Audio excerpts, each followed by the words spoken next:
Stagflation has hit us so hard. Harder now thanks to this ongoing government shutdown. But Raoul here confirms this is only temporary. Soon this will pass and crypto will then explode. So basically, get ready for that extended cycle into 2026 where apparently $708 billion will be coming to XRP, sending its value to the moon. Now, in Raoul Pal's recent Twitter broadcast, he's delved deeper into the reasoning behind crypto's recent sloppy price action. And to make a short summary of what this means in regards to what he said.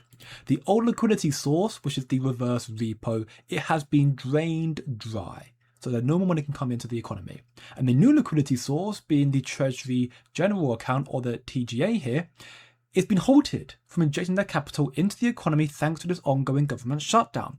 Because of these two things, there is a significant liquidity shortage across all financial markets. And because crypto is the newest and the smallest financial asset class, it is so much more volatile than the rest, and therefore will experience excessive price swings and heavy dumping at a moment's notice until this is resolved. Hence why we have seen so much volatility in the past 3 weeks or so. The good news is, as Raoul stated, this will be resolved. This is only temporary. There are even some reports that I've been hearing about the government shutdown potentially ending soon in the next week or so. But in my belief, in all honesty, the longer this shutdown goes on for, gives us even more time to DCA and buy at these discount prices until the market inevitably reverses and explodes and we get that extended cycle. That is something that Raoul has already explained previously, that we may have at least another 9 months left of this cycle, if not a lot longer. Take a close listen here. Why is Bitcoin sort of not wildly off to the races yet? And it's this chart. Bitcoin is basically, this is a detrended Bitcoin, and it's basically the ISM, which is the business cycle. Remember, we've always said it's the business cycle stupid. It is always the business cycle stupid. And all of these people who claim it's the 4-year cycle based around this and that, they don't understand the fundamental of what the business cycle is, why there's a 4-year cycle in everything. And we've explained it, and we'll go through it in great detail tomorrow in our Everything Code presentation. But basically, it's following the ISM. And rates have been following the same pattern. You see, rates should have come lower. They need to come lower because we need to roll the debt. We've talked about this. That's part of the Everything Code, fundamental part. And ISM, because rates are so high, has meant that Main Street has been screwed while Wall Street's made money from debasement. Earnings versus scarce assets. This is the issue that they need to solve, and they need to get rates lower. They get rates lower. Why? Why do we have an elongated business cycle that looks like virtually no other other time? It's because, and I only just found this out redoing the work on the Everything Code recently, is that in 2021-22, they actually extended the maturity of the debt from 4 years to 5 years. So that extension of the maturity of debt has pushed out the business cycle a year. The 4-year cycle this time around is a 5-year cycle. We don't know what the next one will be until we see where they all end up getting refinanced, whether it comes back to 4 because they managed to get some stuff at the long end, or whether they shorten it because everything's in the short end. We don't know yet, but this one is a 5-year cycle. And this is what it looks like. The 5.4-year sine curve, 5.4 years is the exact average weighted maturity of the debt. And it tells us the ISM should peak by 2026. We think liquidity probably peaks before that, as the rate of change of ISM changes and the rate of change of liquidity changes. Our best guess remains well into 2026, probably Q2. This is beyond bullish news. So, knowing this, when you look at the market chart, with Bitcoin wrestling with the $110,000 zone, with XRP currently up 1% on the daily time frame, valued at a measly $2.38, just know this is not the end. Far from it. And if anything, this is actually by design. As Raoul again, this time with Dan Moorhead mentioned here, the global elites now JP Morgan, Goldman Sachs, these people, they are now finally talking about what we've been saying for time. The debasement trade. Listen closely. Even JP Morgan talked about the debasement trade. I mean, we've been talking about it in crypto for fucking 10 years. And finally, they've like, oh, they're debasing currency. I'm like, finally. And I got an email from Goldman today, the debasement trade. How do you play the debasement trade? I'm like, I've been talking about it for 12 years.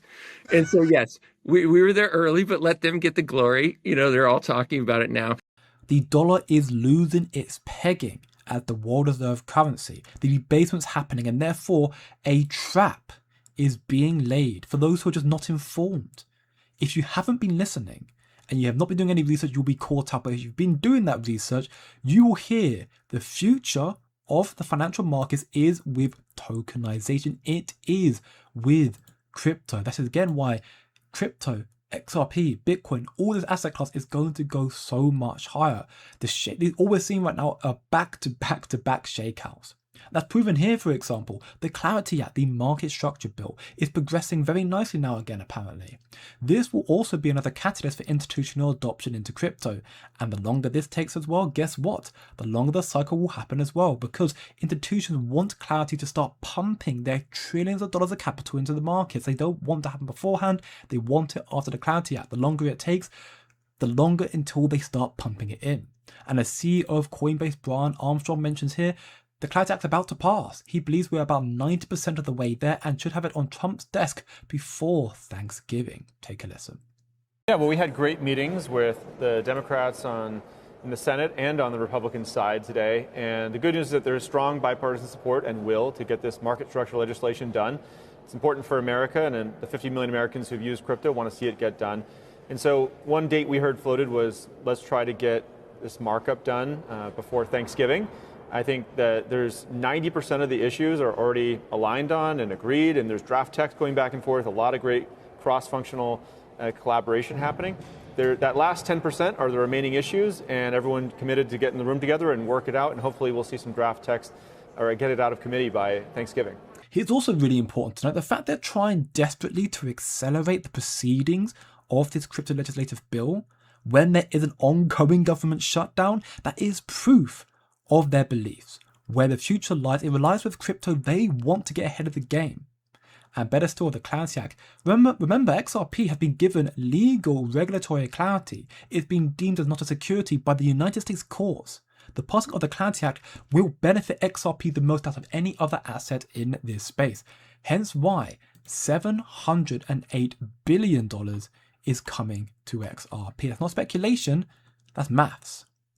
ProShares has officially filed for their ProShares CoinDesk Crypto 20 ETF to be listed on the New York Stock Exchange. Huge news there. As we can see from this report from Smoke here, the CoinDesk 20 index tracks the 20 most liquid and tradable digital assets, which represent roughly 80% of the total trading volume in the crypto market.